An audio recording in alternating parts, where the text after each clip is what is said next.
What if New York City elects a socialist mayor? Just asking questions. I'm here today to discuss the victory of socialist Zohran Mamdani in the New York Democratic mayoral primary with two very concerned New Yorkers, our very own Liz Wolfe and our special guest Inez Stepman, a writer for the Independent Women's Forum and Claremont Institute Lincoln Fellow. Thanks for joining us today, Inez. It's great to be here. So Mamdani calls himself a democratic socialist.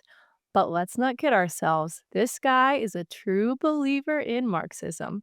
Here's a clip of him laying out some of his views and his strategy at the 2021 Young Democratic Socialists of America Winter Conference, back when he was actually a state assembly member.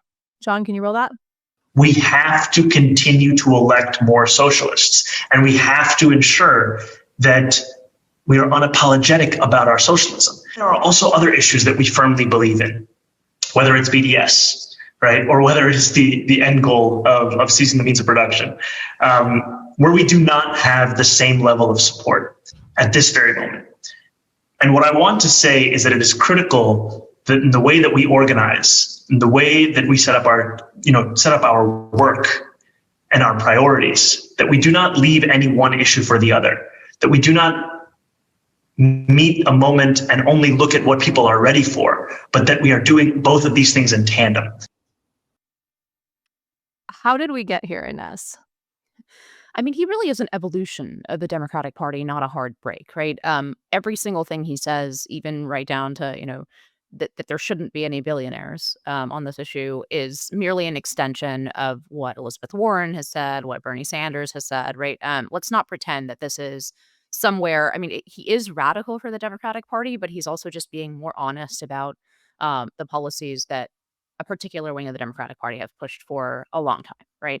And then even just aesthetically, it's interesting the way that he's put together his very millennial aesthetics campaign, very reminiscent in a certain way of Obama. And I think there are some deeper parallels there as well. But I just remember, my parents came from a communist country to the United States. But I remember my dad seeing the flag with Obama's face on it and the aesthetics of it in 2009 and being like, I know what that guy's about, right? And so I think that's interesting how sometimes aesthetics can be more honest. But in Mamdani's case, he just says it. He's just saying what that wing of the Democratic Party, I think, has supported for a long time. And I think it's notable that he's saying it as directly and out loud as he is. I think that does tell us something about the future of the Democratic Party.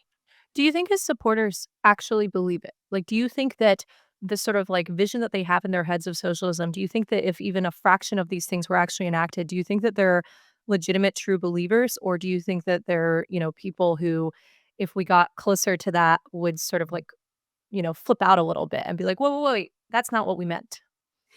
I think people have a really excellent faculty for separating their ideology from the consequences they experience, right?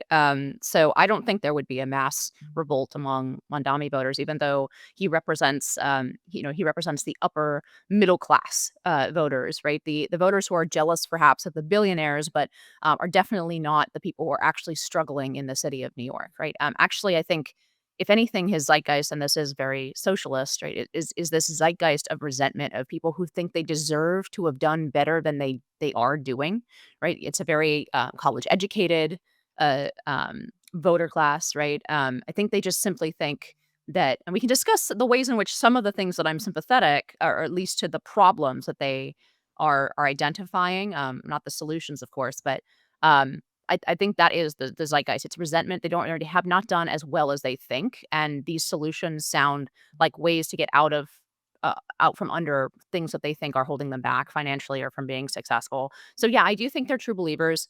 Will they enjoy some of the results? No, I mean, ultimately, very few people end up enjoying the results of socialism, right? So, but I think they will probably just blame it on something else, as has always been the case with those kinds of policies. And frankly, that's kind of a human impulse, right? It's hard to back off of the principles you've been committing yourself to for 20 years. More often than not, when proven wrong, people just double down, right? So it feels like an almost too simplistic explanation. This one of democratic socialism is sort of the politics of class insecurity. It's a bunch of people who, maybe some of us like went to school with. I mean, I went to William and Mary, which is sort of like a public school, yeah, but a liberal arts college, and it felt like a lot of kids who had been told for their whole academic careers preceding college that they were very bright and very talented, and then they go to this school and they're told much of the same, and it's sort of, I was kind of shocked by how it was definitely more on the privileged side, lots of upper middle class students, and then they graduate and sort of live in DC or live in New York or wherever on the East Coast, and there's, an interesting bifurcation that happens where people who choose careers in law or in finance or in tech end up earning an awful lot more. Who could have thought? Than people who work at, nonprofits or as teachers or who do AmeriCorps, Teach for America, whatever they choose. And there ends up being this huge bifurcation in terms of income. And, I struggle a lot because it seems overly simplistic to, chalk it all up to class insecurity. But like, is that really the main thing that's at play? When I look around at the Zohran Mamdani canvassers, I see people who frankly look like they consume a lot of fucking matcha lattes. Like, are we being wrong? Are we being simplistic? Is there something we're not understanding? Or is this actually accurate? I mean, there's definitely more to it than that, but I do think this is a large part of it. And um, I can't remember who first pointed this out. It may have even been you, Liz, on Twitter, um, but there's not enough sort of discussion about the fact that university allows people to live as adults in a lifestyle for 4 years or 5 years or 6 years, right? That they would totally not be able to afford. People don't go from high school where you're literally under your parents' roof out into the world, and then kind of do the struggle bus thing for the immediate first few years out of that a lot of us are familiar with, right? Lots of roommates, you're making very, very little money, you eat the ramen, right? Um, they go to university first. They develop as adults in university with very nice dorm housing, right? And we can talk about, I would love to talk about the policy and the subsidization of the university tract that allows for a lot of this. But they live in nice dorms, right? You could essentially continue the lifestyle that a lot of these upper middle class kids had from their parents. You can continue that for 5 or 6 years even in university. Then you graduate on the back end, like Mondami from Bowdoin College with an Africana Studies degree. And Which all I'm of a sorry, sudden, that's the most, like, highly educated rich kid thing I've ever seen in my yeah, entire life. Like, I was, briefly, regrettably, an Africana Studies minor for a little bit there, and then I sort of realized that that was absolutely in no way useful for my ability to earn money or do anything that I actually cared about later on. It was just kind of me indulging in intellectual interest, so I ended up not completing it and just, like, boom, boom, boom, trying to get an actually useful degree to the extent that that's possible. But, like, Africana Studies from Bowdoin, like, I'm sorry. But, like, I know, like, so many people like that. that's why I do think that lens, and it's not purely a class lens. I think it has like a class component to it. And I think it is that resentment of essentially you live a certain lifestyle first provided by your parents, and Zohran is exactly this, right? First provided by your parents, then provided by the taxpayer and the university. And then on the other end, when you graduate, you end up with a huge amount of debt, a job that pays reasonably okay, like comparatively to, the median income of America. These are not people who are struggling, right? But if you find out that if you have a huge student debt bill, you're living in New York City and you're making, I don't know, $120,000 a year at a nonprofit, but you got that job, from your Africana Studies to be like activist nonprofit, right? That's not going to be the lifestyle that your friends who graduated, in finance and went to go work on Wall Street are going to be able to afford in the city. So I do think that that is a huge part of what defines this particular class of people. And I think it's a very interesting, and it should be something that the right takes seriously, that kind of resentment, because frankly, I think it points to the fact that we have to solve the student debt problem. Solutions are ones that, the Democratic Party is not going to like at all. But I think debt jubilees they're very successful for a reason. They're a trick of the demagogue's book for a reason. And I think if the Republican Party doesn't take seriously the debt burden for a lot of people graduating out of college, I think increasingly that's going to be a tool that is used by the left to really lock people into their lane of politics, because they will be promising something that is really going to change people's lives in terms of the payments that they're making every month. I wanna zoom out really briefly and then obviously give, Zach a chance to interrogate you. But Inez, you've written that socialism dredges up the worst in our souls, that the new man and model citizen that's envisioned by the central planners never, in fact, materializes. How does socialism warp our souls?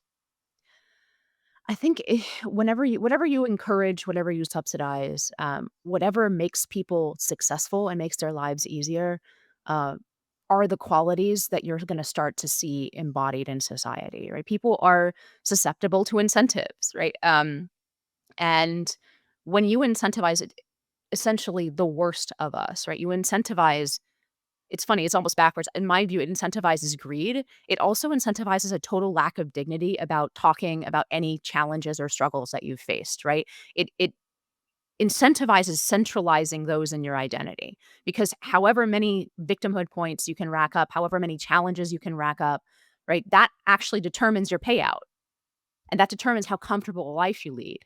So it's inverted in that sense. From a society, people think that capitalism encourages greed, and in some case, in some sense, that's of course true, right? But that kind of greed is to me such a cleaner incentivization or a cleaner. Forget for a moment about whether it works or not, but what it brings out in people is competition and trying to be really good at something, trying to work very very hard, outwork your peers, and try to get ahead.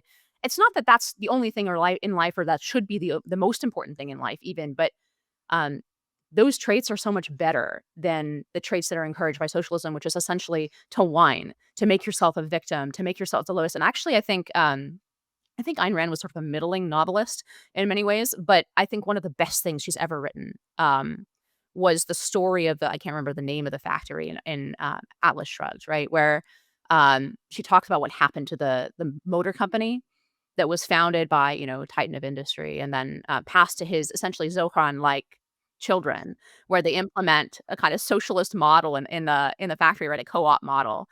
And the reason I think that piece of the book is so good is because she describes the guy who's describing it, who's an old worker from the factory, explains how it changes people in the town, right? Because before they were charitable, first of all, because they had more to be charitable with. Um, but second, because the charity wasn't in direct competition with their own well-being. So I think he says at one point, when one kid down the street getting braces means your kids don't get shoes that month because they allocate it based on need, you become vicious. And he says, like, I think he even says, like, then somebody knocked out that kid's teeth with a baseball bat Yeah. afterwards, right? Because you create um, kind of the worst kind of friction between people. It's not a brotherhood of man. It's a race to the bottom. And the people who are willing to debase themselves the most and go to the bottom the quickest are the ones who win in that system. Yeah, what I'm trying to wrap my head around with this is whether Zoran's win is a reflection of a large segment of New Yorkers' values, or whether he is going to be like an accelerant towards that kind of Randian hellscape that you're describing. Like when I think of that clip that we played at the beginning, the context there is he's engaging with the DSA, the Democratic Socialists of America, which is the party for the people who are like, the Democrats are not socialist enough for me, and we need to be real radicals. And what he's laying out there is a kind of Fabian strategy of like, we need to both talk in a sort of moderate package, but never give up this dream of pushing towards the end goal of seizing the means of production. And I just wonder, based on your experience of living in New York, how much of that is really at play in Zoran's ascent? Well, look, so I know that I'm several standard deviations to the right, like from all of my neighbors. I know that I live in a liberal city. I'm not naive about that fact, but I have actually always been the anti-black pill about New York. I was one of the only people on the sort of podcast circuit of the right that called the fact that Daniel Penny would get off, and apparently, who would be acquitted. And apparently, I was even more right because the holdout, I said, there's got to be at least a holdout who has sat on the subway next to that kind of incident, right? Right.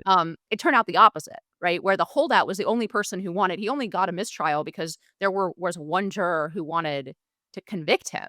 Hmm. All the other jurors in New York, even in Manhattan, right, were were against it, and they all understood the situation. It was like a, rerun of the Bernie Getz trial, in a certain sense. So I've always thought that New York actually is not as liberal as it's portrayed. There are several kind of fixtures. I don't hesitate to call them right wing, but they're sort of counter forces to the most extreme liberalism in the city. One is the New York Post, which is not just a national paper; it's a local paper that actually covers crime and is read on the Yep. subway by Uh-huh. people, as opposed to the Wall Street Journal or Reason Magazine or National Review, right? Are really for a limited circulation of people who are really interested in politics. The New York Post is a local subway, reading paper. You can buy it at like any bodega you Any go. bodega, right? Yeah. And the New York Post is actually covering, sort of local issues with a realistic perspective. I think that makes a huge difference in a city. The second is the NYPD is an institution. It's the best police force in the world, Uh-huh. and it's also a pretty heavy political presence. And one of the things I used to illustrate that is a few years ago, there were 2 police officers who were shot in the line of duty. There was a huge funeral down, one of the major avenues. I think it was Fifth Avenue, right? All the cops dressed up in their dress blues. There's a huge parade. I can't imagine that happening in DC, in Baltimore, in San Francisco, in LA, right? There are a lot of red state cities. I can't imagine that happening. It just would never even come up. So I don't think New York is as liberal as some of these other big blue cities. That being said, how did we get Alvin Bragg? Through the Democratic primary, where it does say something about where the Democratic base. So I do think that Zohran is an indication of future outcomes for the Democratic Party, even while recognizing he's not even representative of New York City, let alone the Democratic Party and the rest of the country. But what he is indicative of and what he is representative of is the base. Yeah. And so in that sense, I think, it's right to pay attention to him. Some people have been questioning whether it's just, the New York bias, of course, all of the media organizations that run here, right? And there's an element of that that's true. But I also think, he reminds me of Obama in a lot of ways. And I definitely think he's pointing the way forward that the base of the Democratic Party would like to pivot to in the Trump era. Mhm. I mean, isn't this also just a slap in the face to the Democratic establishment who put up Andrew Cuomo, of all people, as the main alternative? Like, was there some level of just disgust? Like, I don't want to vote for Andrew Cuomo. I mean, I think the Democratic establishment is roughly as popular as the Republican establishment, Yeah. right? I think the Democratic Party is going to have a real political problem, which is that a large part of the country, especially on cultural issues, and we've talked mostly about economics here, where I think they actually have a better position in terms of how many people are completely turned off. I think that we Yeah. three would be very disappointed to learn how popular some of the things about freezing rent or some of these extreme economic policies are. Um, that's a problem for us who want to defend the free market, right? But I, I think culturally, it's pretty clear that Americans have totally rejected the left. And there are people in the Democratic Party who understand that and understand that the future of your party nationally depends on them being able to pivot away from those issues. I don't know how they're gonna manage to do that with a base that wants to double down on them. And Mamdani is not. I know some people try to paint him only as the socialist class warrior. He is Uh-huh. not just that. He is explicitly, I think he's very, very informed by anti-colonial views. I think he is very informed by his own background. There's a kind of, some people probably call it beautiful. I call it, terrifying meld of third world resentments and modern sort of elite woke views and anti-colonial views. I think it's the same thing that's turbocharging the Palestinian protests in New York City. Um, there's just this superficially separated or contradictory thing between recent immigrants from the Middle East or who are very, very informed by their own sort of ancient resentments, um, and then it fits just nicely together with the domestic campus anti-colonial woke sort of ideology, and they actually blend very nicely together. Even though people look at the signs that say queers for Palestine and they're like, what is this? Right? Don't you realize you'll be thrown off a building there? I think it actually makes sense because the thing that binds them together is the hatred of the West, the hatred of America, right? And yeah, I mean, I think Mamdani is a perfect stew of all of that. So yeah, I mean, I'm very afraid he's gonna win. I'm betting with my head instead of my heart. He's definitely the front runner now, right? Although I do think, like I said, I think the city. I don't think that Mamdani even represents liberal New York City. But there are a lot of structural forces that will make it so that it's hard to beat him. I just like I said, I don't think the average even in New York, I don't think the average voter is, that far left. I definitely think the average voter is completely fed up with the crime, um, and if I hope it'll be Eric Adams, but whoever and this is the big question, right, is whether there will be a coalescing around an alternative candidate. Hmm. I mean, the crime issue put Lee Zeldin within a few points of winning the governorship of New York, That's a good point. Yeah. I mean, and this is we need to actually run a campaign around it. to your point about people have this sort of like, misperception of New York as this extremely liberal place. And in some ways, yeah, it's pretty darn blue. But in other ways, it feels like a testament to the power of certain sort of moneyed neighborhoods. And you look at the voter data for who turned out for Zohran, and it's, all that corridor, the commie corridor, as I guess it's termed, from basically Astoria and Queens down through Brooklyn, down through Greenpoint, Which Williamsburg, is down to also a Bristol. gentrification corridor, which is the fun part Exactly. of that, yeah. Exactly, and it's a high cost of living corridor too. You see that area, you see a lot of the most moneyed parts of Manhattan, with the, voting for Zohran, with the exceptions of the ultra, ultra rich areas, which in fact went for Cuomo. You see pretty much anywhere that's really Black and really Jewish, all going for Cuomo. The actual map is fascinating if you know pretty much all of these neighborhoods decently well. And um, but even that, Zach, I don't think that that graphic, necessarily breaks it down fully Hmm. because higher income as they define it, like, I'm sorry, but it's not actually that high income by New York standards, Once and I you think get it into the super high income, yeah, I then think you it need to breaks separate out towards Cuomo. Yeah. a household Yeah, they're making like the Bill Ackmans of the $100,000. world are terrified by this, but Yeah, a household making yeah. $100,000 or $150,000. Okay, yeah, maybe they voted for Mamdani. A household making more than $400,000, which there are many in New York, did not in fact vote for Uh-huh. Mamdani, and I think that people miss that nuance. But Inez, to your point, I mean, I live in Queens. I'm fascinated by Queens erasure, Staten Island erasure, the fact that there really is this very sort of like interestingly red, independent, entrepreneurial side of New York. This very honestly, like kind of, you know, government, leave me alone. The regulators are breathing down my neck. The tax collectors are always coming for me, like, get off my back. There's that strain of New Yorker.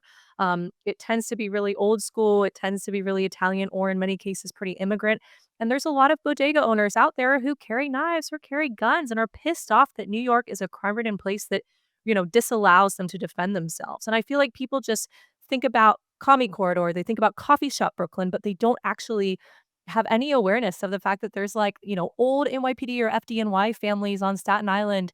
There's bodega owners up in the Bronx who carry knives everywhere with them and do not hesitate to defend themselves. And I mean, how do you think there's any way to get people to understand New York as something a little bit more rich and complex like that, like how you and I understand it? Um, I don't know, and I don't know how necessary it is outside of New York, right? There is a little bit I am sympathetic to the rest of the country that is, like, sick of hearing about New York, Yeah, we're a little and self-absorbed. I there's recognize always this. those cartoons of, like, the world or America according to New Yorkers, right? It's just basically the plane to LA or San Francisco and nothing in between, and that is definitely true, like, there are people who haven't left the city for 20 years and see no reason to. Um, but I love the city. I'm a transplant myself, right? I've loved this city for decades and finally had the opportunity to move here in 2020, which I always joke that they say you're not a New Yorker until you've been here, 10 years or 15 years or whatever it is. I always feel like I get a couple extra punches on the punch card for moving here in December of 2020 when it was basically like, one of those horror movie setups where everybody's in traffic trying to leave the city in a sole car that's going in, that's when we decided to come in here. So, I get at least a couple extra punch cards on there, but yeah, no, I'm still very much learning about New York and learning about the politics of New York, but I have lived in very, very deep blue cities, and New York has never felt actually that liberal in comparison. It's definitely liberal compared to a lot of pieces of red America. Don't get me wrong. Again, I'm not delusional, but it's not as blue as DC, San Francisco, LA, right? Even Austin, I don't think, right? So there are just a lot of counterforces here, and here I don't even know where to put finance, right? They're sort of a small c conservative force in this city as well, and they will certainly come out. To your point about breaking it down in that higher income bracket, I do think that there will be a lot of fundraising efforts among the very rich of New York to try to fund whichever candidate sort of ends up being the anti-Mamdani candidate. Whether that kind of funding can actually succeed against vibes, I don't know. I'm kind of skeptical of. I want to talk about some of the specific issues that Mamdani rode to victory here.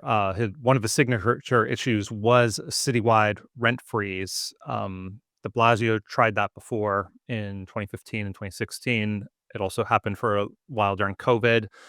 Hasn't really seemed to help affordability in NYC. And one specific complaint from the industry is that it makes investing in improving existing properties more expensive. There was this is a graph from an industry group, so take it with that in mind. But they estimated basically the amount of rent stabilized units in their buildings in need of major capital investments for improvements. And as you see, the more rent stabilized it is, the more improvements are needed and the less improvements seem to be happening. So, because like, why are you going to invest in a property, improving a property, if it's not going to be making you money down the road?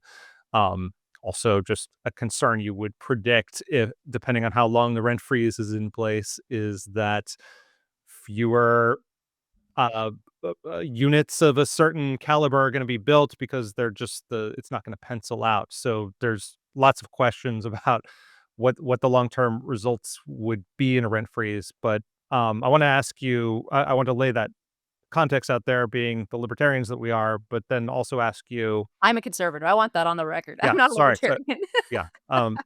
Speaking for myself here. And Inez is like, I would never. That's disgusting. I did that. No, I was a libertarian in college, and then I got over it like an adult. oh, okay, okay. Well, we'll talk about that later. But how big a role do you think housing affordability played here? I mean, I think it's a really popular pitch in New York City that rents are too high, right? Where's the rents? The rents are too damn high guy. Like, Yeah. that Oh, guy yeah. could probably get 10% in New York just on that one slogan. Um, of course, that's the issue, right? We have to find a solution to the fact that New York City is affordable that is not freezing the rents, because I think you're right, and libertarians are correct about this. What ends up happening is it ends up, you have all these like empty, and there are other pieces, by the way, of why there's so many empty apartments in New York City when everybody is desperate to get an apartment. Hmm. There are tax benefits for keeping apartments empty. If you set the rent really high, like above market rate, and you don't get a renter, then you can claim an offset tax. So a lot of people end up doing that. It incentivizes that.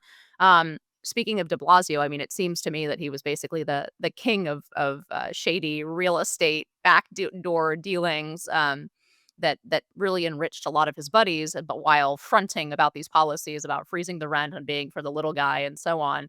Um, but yeah, I mean, look, fundamentally, New York City is extremely expensive to live in.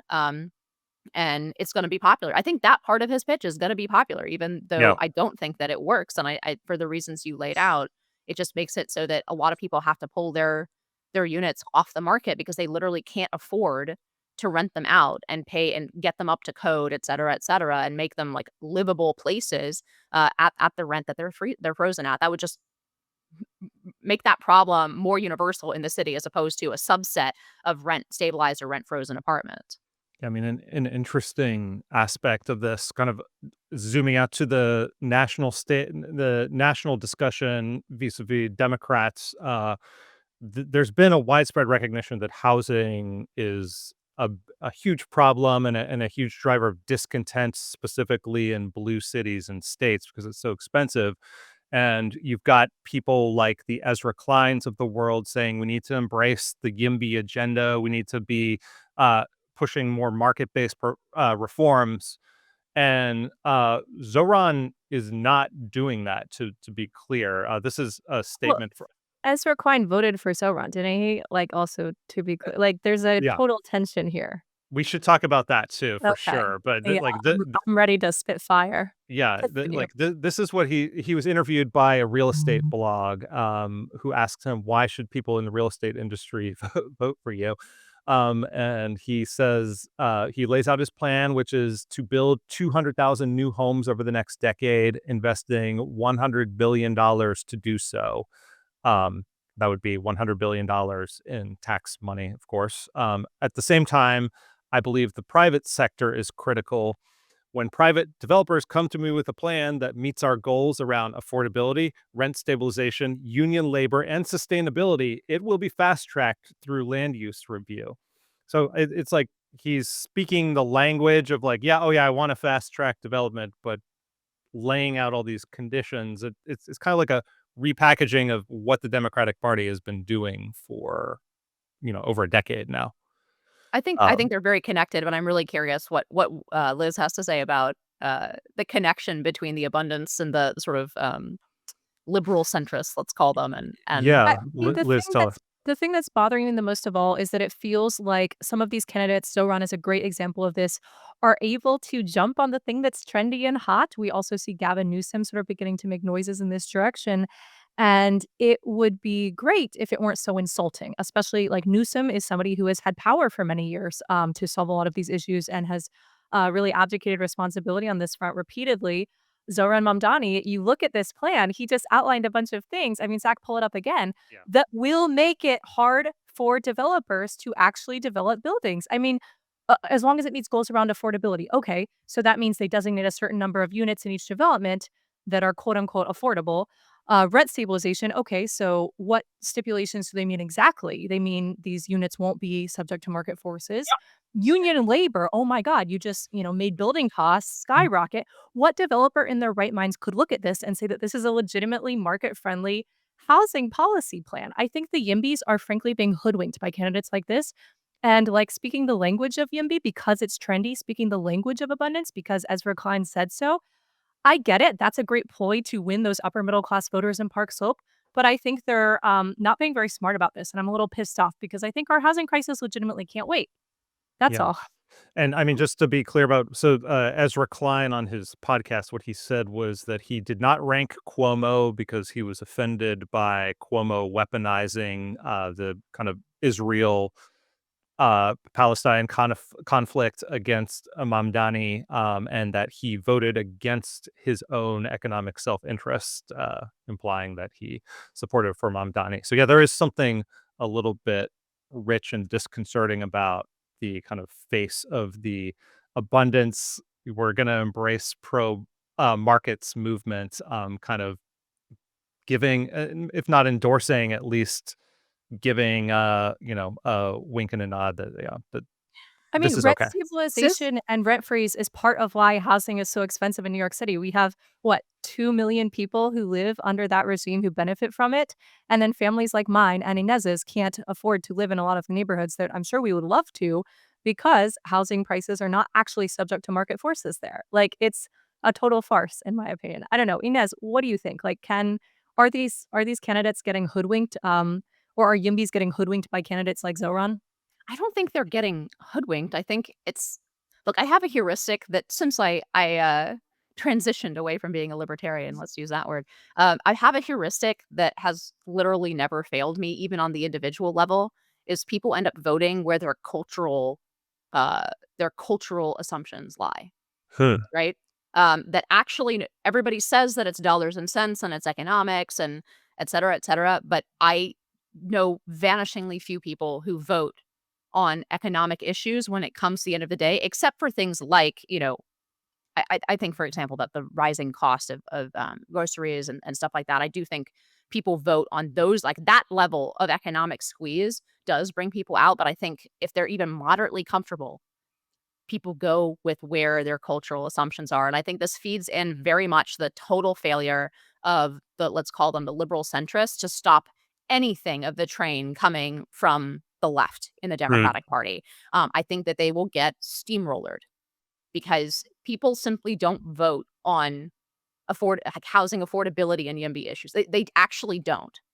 They vote on those cultural touchstones that that Zohran is out there campaigning about. And I actually think probably his economic policy is a small piece of why Really? he's successful as a candidate. Yeah, Because I think that what I heard from a lot of the liberal centrists is that what they liked about him was that he ran on a a campaign that was focused on the material interests like housing, and that he didn't lean into the cultural issues. But you're saying that it was still there. It was maybe I more just think that subtle. that whole Yeah. analysis is kind of BS. Okay. Like, and I've heard it too a lot. And I Yeah. just, first of all, how is Zohran not running on cultural issues? Every time I see a video of him, it's because he's doing and saying something extreme Hmm. culturally.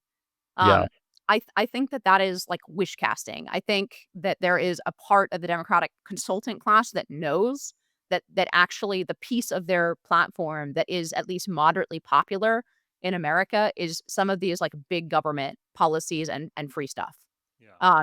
And I think they know that, and I think that they try to cast, wish cast essentially. But I actually think people vote on cultural issues, and Hmm. this is What also true of cultural libertarians. Like what cultural libertarianism, issues is he running on, though? Like, outline it a little bit.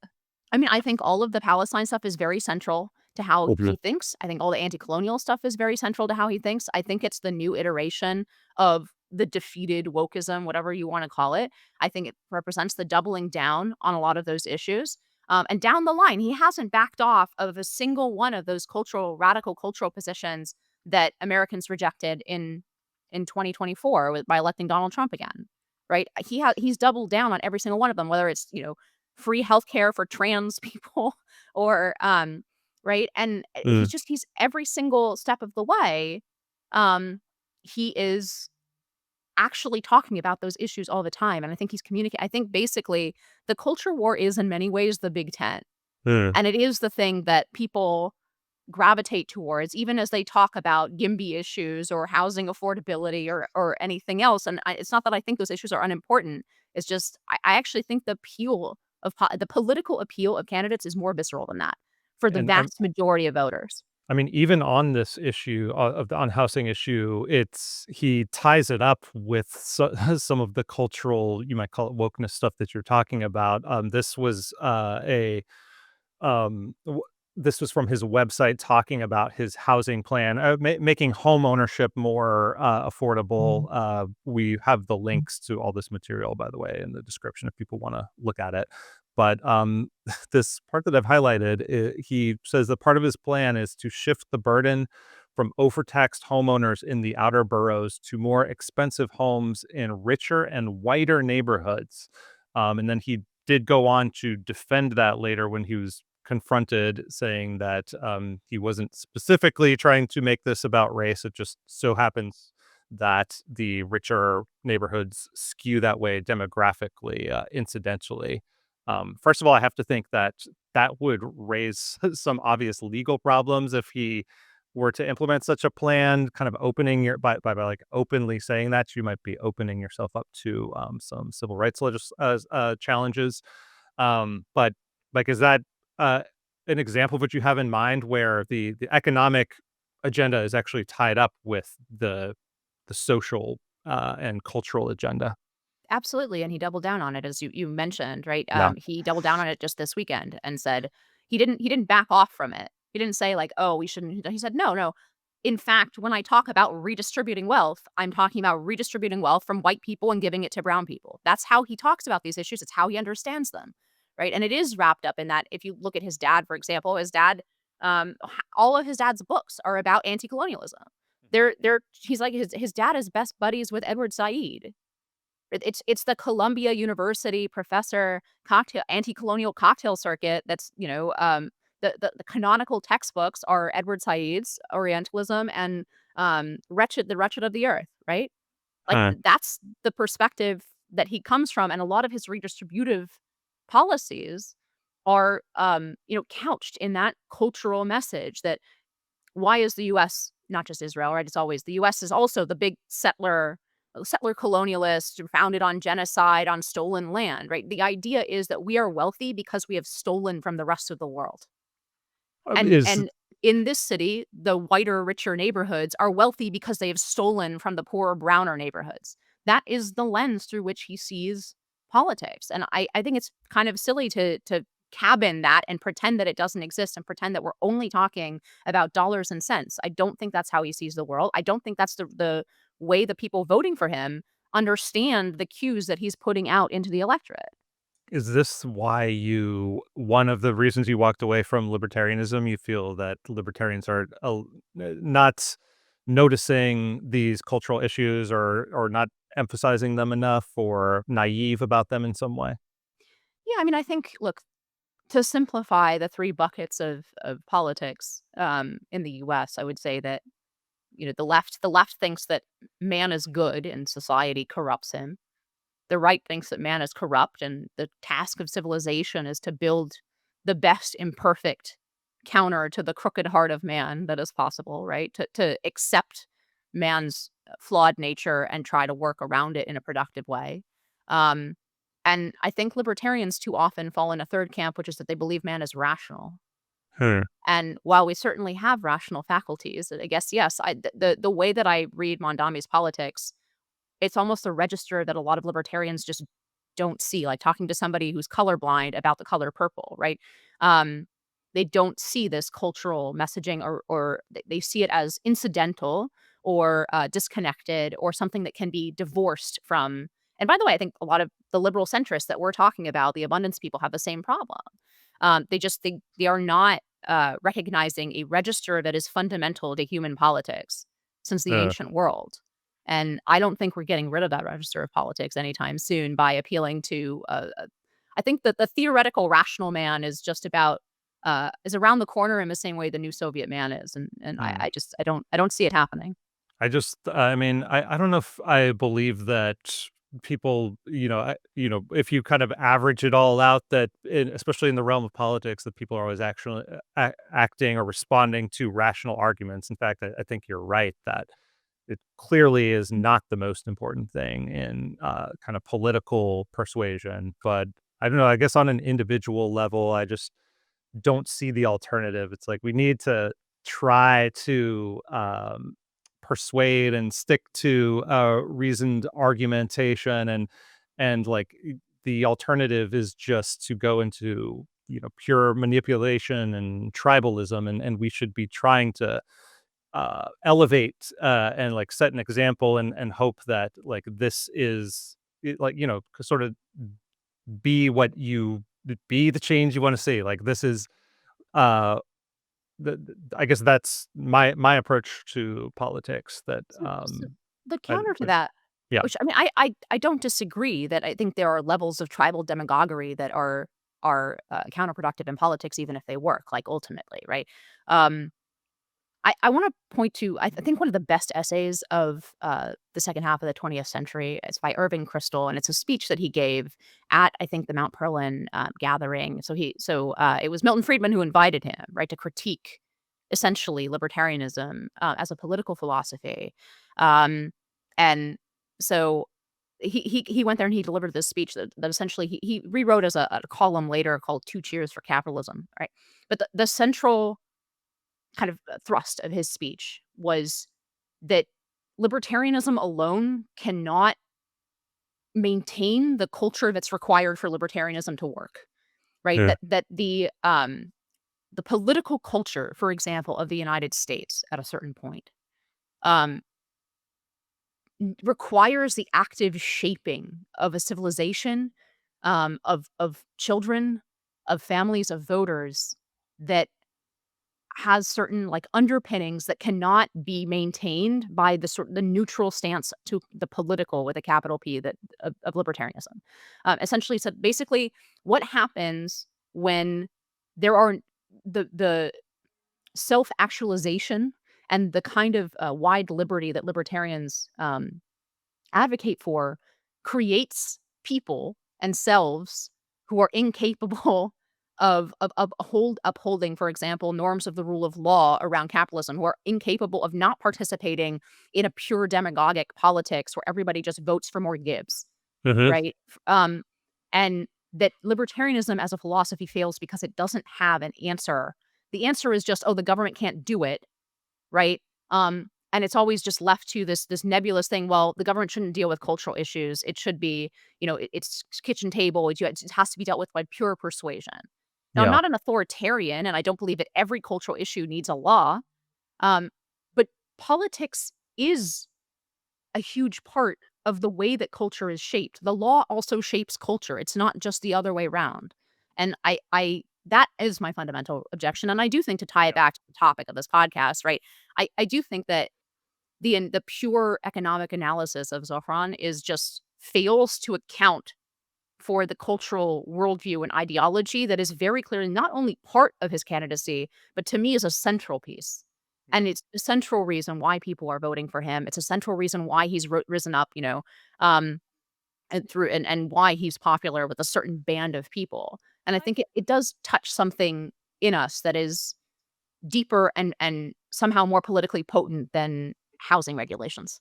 I Yeah. don't think that critique of libertarianism is in any way wrong. And one of my favorite things about libertarians is, how that critique even came about, right? Like it's libertarians who so deeply believe in pluralism that they're sort of inviting that critique, and entertaining it and airing it. And I think that libertarians do err when we act like the only thing that we can possibly do is advocate political neutrality, advocate for what the government shouldn't do. I at least believe in a sort of like assertive libertarianism that also attempts to articulate what types of culture institutions should shape and the importance of giving really wide berth to religious and civil institutions so that they can play an active role in inculcating, certain values in the people. And I think the more we veer toward pluralism, the better. But like, I have a horse in this race. I care about the culture surrounding me in my city. I care about the culture that my children live in. At the same time, I do, on a very visceral level, want the state to leave me alone to be able to, practice the faith that I want, to give my children the education that I want. But I think libertarians are wrong when we act like the end goal is hedonistic excess and total pursuit of that, or when we act like the end goal is total neutrality, total values neutrality as to how other people live their lives. But I think fostering within yourself a strong sense of, here's what I believe the culture ought to do, but I'm also going to give a lot of space for pluralism and try to live a life that's very tolerant of those around me and how they choose to live their lives. I see it as very fundamentally dignity respecting in a way that like socialism and leftism never could be. Yeah, and So let me just so I mean I agree more or less with what Liz is saying. I just think the fundamental divide that is really it's kind of playing out. This is like the libertarian right schism that is happening right now is like is your primary objective to take things out of the political sphere as much as possible or to like retake the public square and then use that to shape the culture to your liking and yeah and I mean I think that it's I definitely lean towards taking as much as we can out of the political sphere and whatever reforms we can implement to like make that happen, and sometimes that does it entail take getting political victories so that you can implement those reforms. And I think some aspect of the Trump agenda actually is about that in the to the degree that he kind of selectively embraces federalism. I think that's a useful thing for libertarians. But yeah, that I think that's obviously some that's like maybe another hour-long discussion. But if you have any last thoughts on this topic, Inez, I know Liz wants to talk about crime in New York City as well. well, I think you're right to delineate the two camps that way. I'm just in the other Yeah, camp. I fair. think that it is the role of self-government to actively shape what is it? You just mentioned federalism. What is the core of state power? Yes, health, safety, and morals. That was the core of state power, and the United States system, yes, takes some of those powers from the federal government and says you can't play in this area, right? But in those governments that are closer to the people, what is the essence of self government in the Massachusetts colonies? Shaping very directly by law the culture around. Now, I don't necessarily want to live in Plymouth Rock. That's an extreme example, I would say, but I think that the idea that liberalism, like small L liberalism here, forgetting about the particular branch of libertarianism or strict libertarianism, but small L liberalism, um, I think that sometimes we are too colonized, to use the Zohran word, by the 60s version of what liberalism is. Huh. And by that, I mean that until the 1960s, more or less, the United States was considered a liberal country in the Jeffersonian sense, in our founder sense, right? And yet left a large role for the state and especially for the governments closest to the people to directly play and put those cultural issues very much in the center of politics and for us Hmm. to vote on it. Because I ultimately think this is where democracy has a very important role because what we're seeing is when with one side being essentially in the neutrality position and saying that it's illegitimate to use politics to shape culture, what has happened isn't a neutrality. It's just that the other side took over without competition in that space, right? And where this meets the rubber meets the road, I think, is very much in, for example, education policy.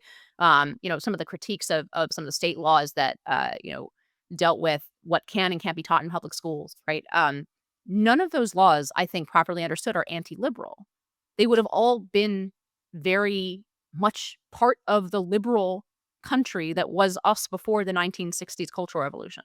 Mhm. And so I think we're too, you know, there is a point where I think that the government doesn't have a role in everything. I'm not saying that the solution to every single cultural problem is we need to pass a law.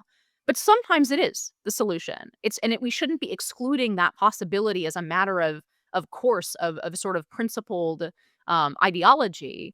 I think that is where the role of democracy and what kind of society and civilization and government you want to live under through the democratic system actually does have a role. So that's yeah, I realize that's all abstract, but I think it's very much a part of why we have ended up here and why I'm so pleased to see a lot of the things, for example, that the Trump administration is doing with regard to higher ed and what the right is now willing to do in red states with regard to K-12, right? Because it's a reassertion of there being another side in these moral and cultural battles, in a way that the right, I think, has just kind of cut themselves off since the 60s at the knees and basically said, "No, we can't do," and especially since losing the gay marriage debate, right?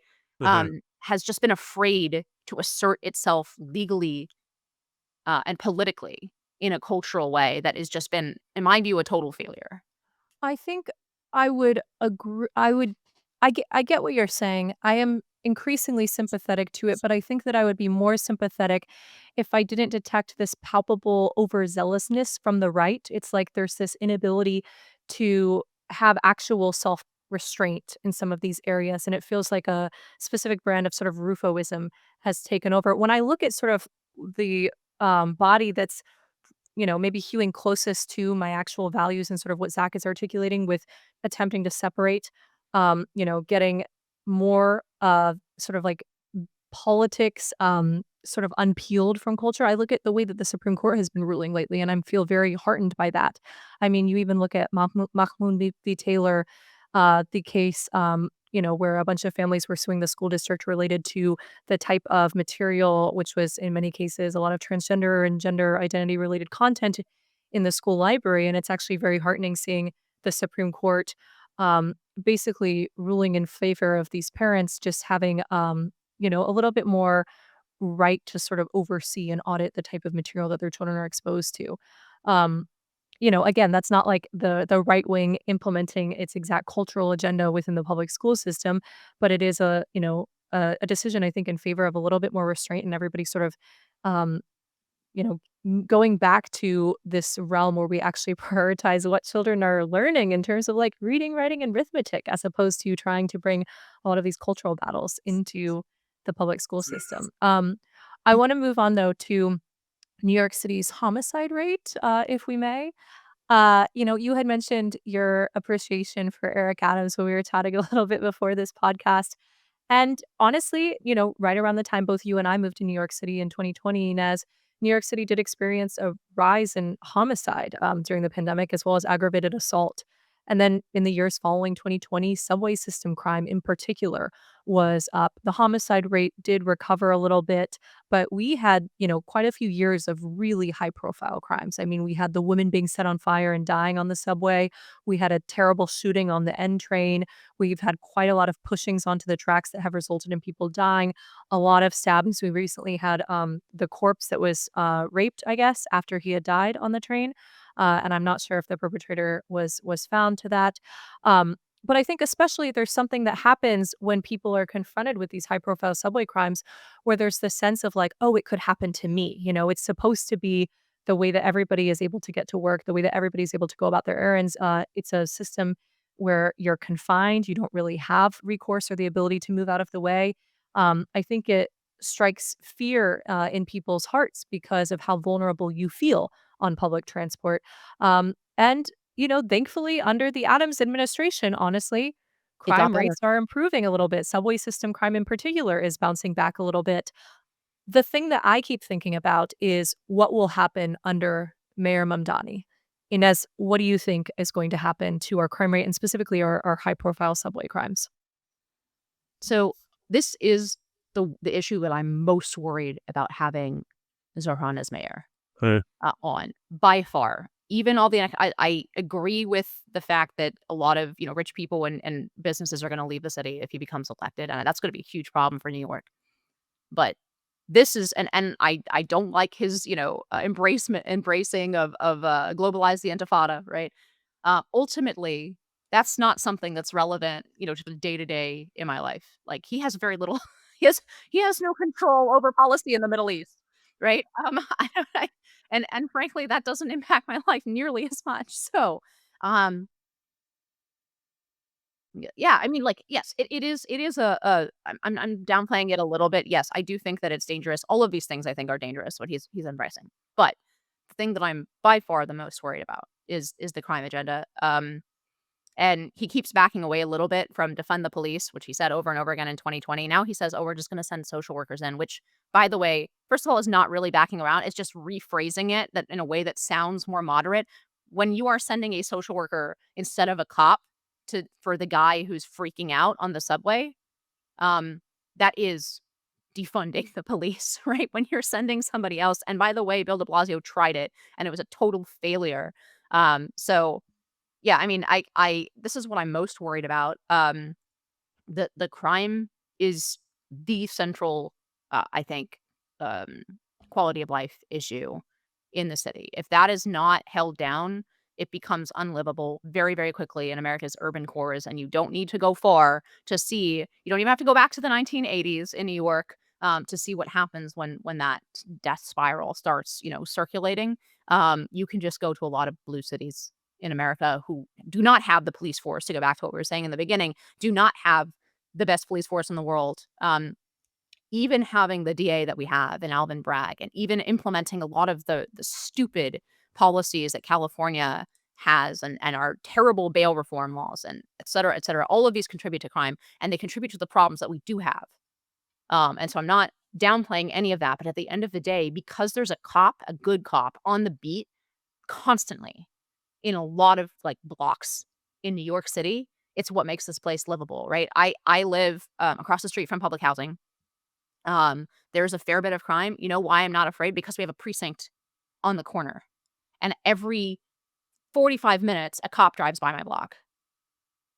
That is made possible. I mean, if anything, New York City cops are understaffed right now, and they have been for a long time. They want to grow the force commensurate, right? And they're trying, and that is what is preventing the whole thing from coming down on the subway, for example, is the fact that Eric Adams put more cops in the subway. Um, and that is just, it's something that'll change really quickly. They pull the cops out of the subway, things are going to get worse and fast. and And that's one of the things that I presume the mayor has a a lot lot of of control. control over versus some of these economic programs is probably going to take some would that take more wrangling with the legislature and even the state house to get that? Yes and no. Yeah. Yes, first of all, a lot of it though, as my understanding is the city council is also batshit insane. Pardon my French. And so right, and so that's part of the problem. I mean, Eric Adams has had a lot of fights with the city council, and a lot of the reasons that Eric Adams has not been able to fully tamp down in crime in the city is the city council. Like, he's I see. constantly at war with the city council. They really didn't publicize a few of those proposals in New York City. That the last few that I was like looking at, and even I had no idea. I sort of guessed on what side of these. Apparently, these were Eric Adams' proposals to centralize more control over some of these issues with the mayor. He lost on all of them, but he like didn't campaign on them at all. Wow. Even I had no idea before I walked in the voting booth what they were. So that's, a major downside of Adams. I don't think he's a great campaigner, and that could really be a problem against somebody like Zohran, by the way. So you think they might fall more in line behind the Mamdani agenda then, or they might already be more I sympathetic think they're to it? already there. Yeah. I mean, the city councils, but fortunately, we've had a mayor that was basically holding them back and Mm. countering them in a lot of ways. And I think once that plug gets pulled, if it does, um, I really think we're gonna go very, very quickly backwards a few years and then continue to fall off the cliff, to the point where, that's when people like me and Liz actually have to consider leaving the city that we love, right? It's not Right. even we've dealt with having the tiny apartments for our families, right? These are things that we've kind of priced in to living in the city. And I'm not trying to speak for you, Liz, but I just imagine that you're thinking of sort of similar on this, right? The enormously high taxes for essentially middle class living in New York that we're paying. I know that not a dime of the tax I pay for is going to do a damn thing for me or my family ever, right? I price that in to living in the city because I love so much about living in the city. But the Mhm. second that I really have to fear, and I am not like a stranger to living in the city, I'm not a stranger to living in high crime areas. Um, the second that I have to really fear walking down the street with my 8-month-old daughter because there are constant muggings or assaults. The other, like, week in Liz's litany of crime, she didn't mention that just about a week ago, there was a, mother and an infant pepper sprayed by a psycho in the subway, Huh. right? I think it might have been the F line, I can't remember. Um, but so, that's the sort of thing where at the end of the day, even somebody who loves the city as much as I do, like, I'm gonna have to make that calculation for my family. I'm gonna have to say, like, it's less important that I love this city and more important that I don't fear for the safety of my daughter when I go Yeah. around it, I you mean, know? we saw a lot of evidence of that we had the COVID exodus out of the cities, and that seemed to be a large driver because there was a crime spike that coincided with that. So you would predict you might see another exodus if that happens again. Failures to actually manage public safety issues are ultimately the city abdicating its responsibility to children, to mothers, to pregnant people, to disabled people, to elderly people. I mean, I'm pregnant with my second right now. I have a 2.5-year-old that goes around pretty much everywhere with me. The fact of the matter is that if there's somebody who's violent toward us on the subway, I'm not in a position where I can actually realistically defend myself. And I certainly am not allowed to carry any weapon that could help me defend myself, really. You're not even actually able to buy pepper spray in a lot of parts of New York City, though I naturally have some. Like, it's actually crazy how hard the city makes it for people to defend themselves. And when you're in a vulnerable position, like Inez is when she's walking down the street with her little baby, I mean, it's crazy to me that people could possibly advocate for such foolish, sort of pathetic public safety approaches like Zohran Mamdani's, social worker approach when it's just like, no, you actually really, really do need NYPD. You need a lot of manpower. You need to prioritize this. You need to fund this. And like, it hurts my libertarian heart a little bit to say that. I am shocked by how law and order oriented I've become as I've gotten older. But the fact of the matter is, like, there's just no other alternative for me living in modern day New York City or for Inez living in modern day New York City. I actually think, libertarians should pick up more often in my view, the balanced libertarian perspective of Las Vegas, which is a lot of things are legal in Las Vegas that are not legal in a lot of parts of America. If you cause a public disturbance on the Strip in Las Vegas, cop goons will jump out of the bushes, arrest you, and you are spending 2 days in jail. Like, they don't screw around with that in Las Yeah. Vegas. That it is not. So I think I'm definitely have always been law and order, but I do think that there is a route for libertarians to to For sure. harmonize those two things, right? There's You want fewer there's no laws. contradiction there. You've got someone protecting, life, liberty, and property. You got to have someone to do it, right? And And we want lost our it. tax dollars to be used well. Like, if they're going to be collected at all, then by golly, like, make it so that the things that they're funding, which, funding NYPD is used to be a pretty consensus position that most people agreed with. I want proper incentives for cops. I want them punished for bad behavior, incentivized for good behavior. But, like, by and large, like, make sure my tax dollars are used wisely and well. Like, this, I do need protection. Like, Can I please just, make it happen. before we wrap, can I bring up one more point that is, I think, a more complicated piece of this? I agree with everything that you guys just said, but um, I think the really difficult piece that we're going to have to confront, that's not going to happen with Zohran. If if by some miracle we reelect Eric Adams, it might be something that we have to policy wise, like, figure out and confront, which Yeah. is even with lower crime in New York City. And I actually don't fear right now the levels of crime in New York City to me are, I mean, I'm not an idealist. I know, like, it's a big city. There's going to be crime in the city. Um, are quite manageable. What's not manageable, and it goes back to a lot of the subway incidents, right, that became criminal. What's not been taken care of, largely because it's not really, ultimately, Zohran is right about one thing, which is, this is not really a job for a cop when somebody is out of their mind on drugs and has schizophrenia. And the like, we need the cop there to deal with the external consequences of that person being on the subway, and it's Mhm. better to have the cop there than not to have the cop there, which makes it worse. But ultimately, right, there is the, Jordan Neely problem, and what you do with people like Jordan Neely. And I think we are gonna have to talk about a reviving, um, involuntary commitment for people. And that is the bigger problem, I think, on the New York subway is the crazy people and the drugged out people. It's not the Bernie Getz situation where the guy comes up and says, "Hey, can I have $5?" By which he means, "I'm gonna mug you." Hmm. Right? That was the turning issue of the Bernie Getz case, is whether that constitutes a threat in, 1983 in the subway in New York. And everybody on the jury basically agreed with Bernie Getz that, yeah, like, and of course the guy who he shot, who survived, later said, "Of course we were gonna mug him." Right? Um, so he was correct objectively. Um, but I'm less worried about that kind of crime right now. I will be worried about that kind of crime if Zohran gets elected.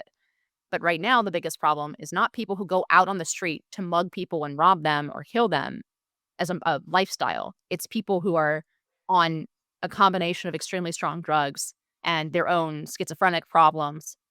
And we're going to have to figure out Yeah. what to do with those people. And there are going to be civil libertarian objections, which, frankly, I even understand. I do think, like, it's a big thing to sort of involuntarily commit somebody because they want to live on the street. Like, maybe they're just an eccentric. Maybe they just enjoy, there is a sort of libertarian piece of this that, and it's also scary to give the power to the government to just determine who's insane and who isn't, because of course there's a politicization of what that means. Yeah. Um, I but I think it has to be dealt with. I mean, that is really what's destroying the city right now, I think. I produced a documentary a couple of years ago that will link here that it's about 20 minutes long, and it grapples with a lot of those issues on multiple layers, the civil liberties layer, the public order layer. I'll just leave that there Did it because I change don't how think you we don't think have time to get too deep into it right now. But but before Zach, we, hold yeah, on. But how do you look at this really briefly? I'm fascinated. yeah. You just get to do the filmmaker's excuse of hiding behind, "Oh, well, I produced a documentary about" like, did it change the way you think about this, or how do you I don't Yeah, I know. mean, I think there are, there's a when you're thinking about this and you're trying to weigh someone's, we're concerned with people's Mm. rights, right? And so, at some point, it kind of goes back to what Inez was saying about how rational people are or aren't. And once you enter a psychotic state, um, is there like any rationality whatsoever? And so, and there might be, acute periods of time where you lose rationality, and if you get properly medicated, then you're okay to function again. And so what we end up exploring is this model in California known as the Alameda model, which is able to, a big problem in New York and elsewhere is mental health patients, when they're committed, they get sent to chaotic hospitals where a lot else is going on. They don't have enough staff there, and they get restrained, and things kind of spiral down even worse. There's a this more decentralized model where you can use telemedicine to like quickly get people help. And then, yeah, there's middle ground solutions between, putting someone in an asylum indefinitely, like the battle days, versus having some sort of surveillance to make sure that they are continuing to stay on their medication, especially if they are, committing crimes associated with their mental illness. So that's the solution that I would lean more towards is like maximizing the freedom of the people who are suffering from this condition, while also respecting the rights of the people to walk down the sidewalk without being assaulted. Uh, It's just one funny aspect when we speak about the abundance people and the YIMBY people. It is really funny how tiny the Venn diagram overlap between people who care about trains, right, and love public transit.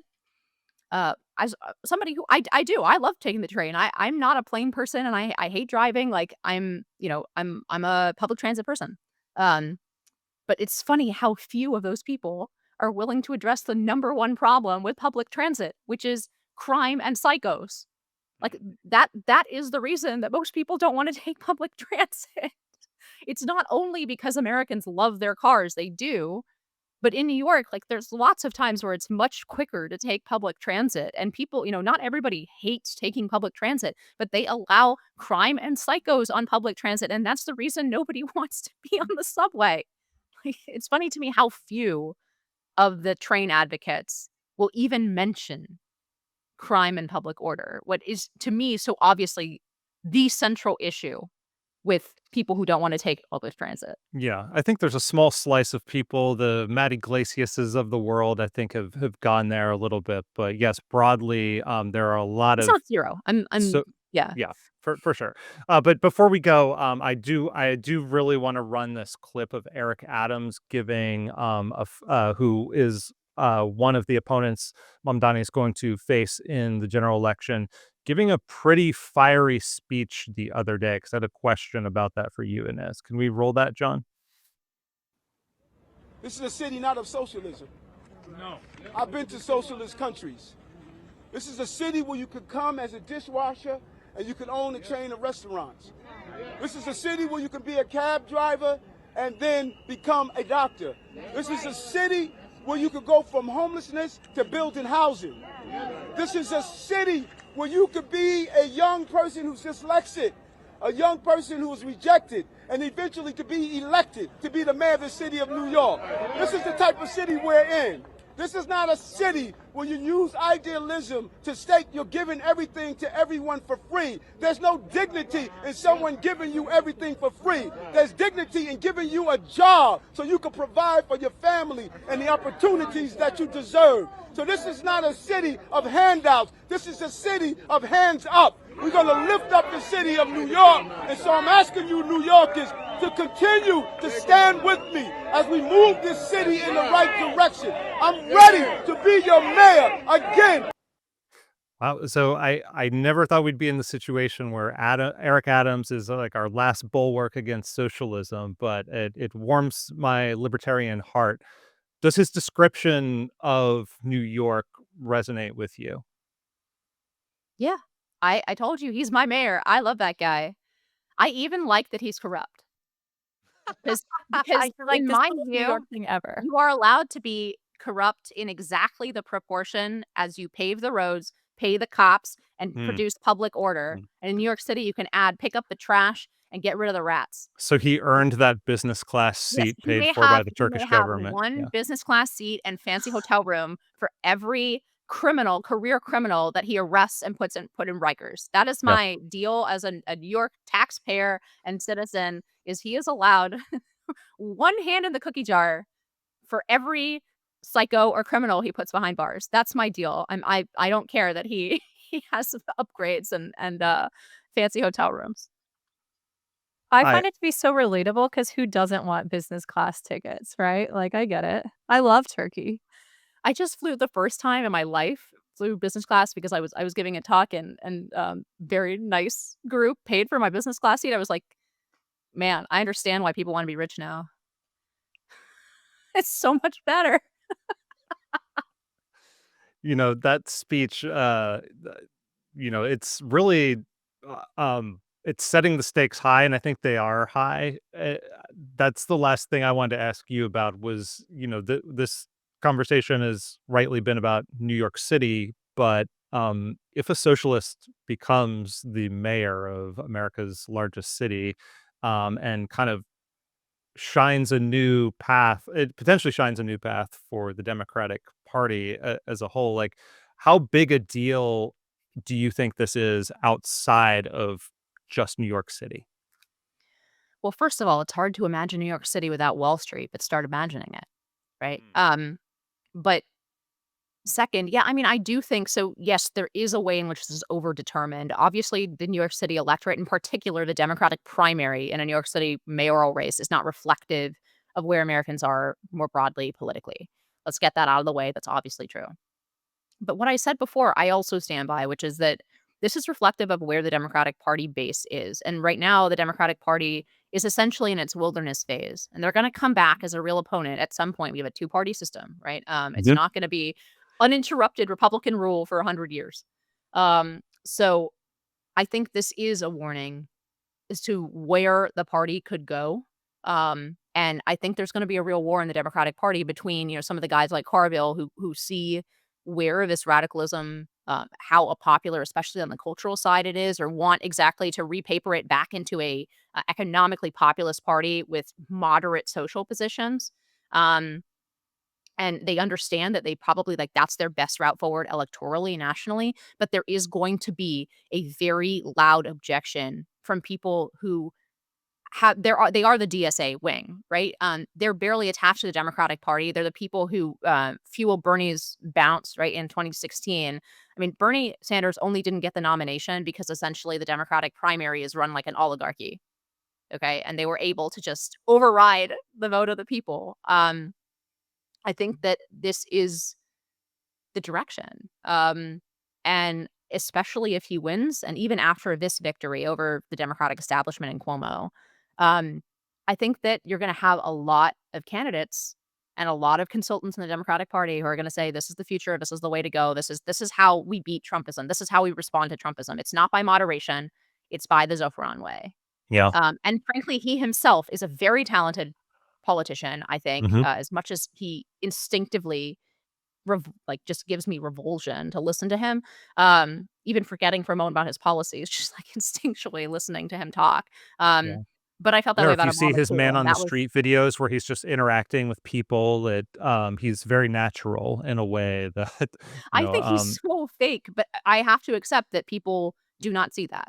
I think he does remind me even individually a lot of Obama.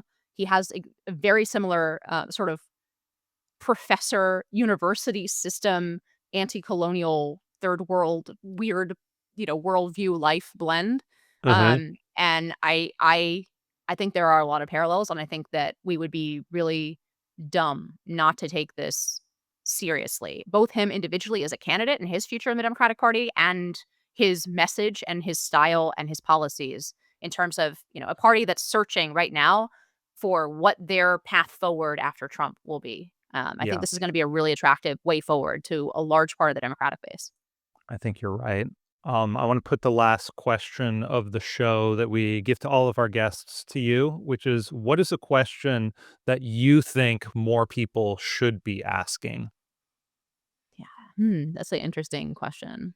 About Mamdani or just, like, It can be generally about. about, anything we talked about or just anything else that comes to mind. I mean, I think it's a little of a cop out since we talked about it earlier, but, I really think that how to shape a continuing culture that allows for, the kind of blessings of liberty, to quote David French derisively, that we want to enjoy.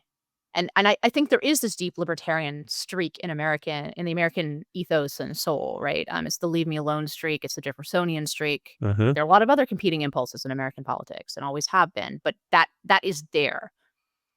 I think how to carve a space for that, while answering that question that Irving Kristol, I think, posed to Milton Friedman and the Perlin Society, right?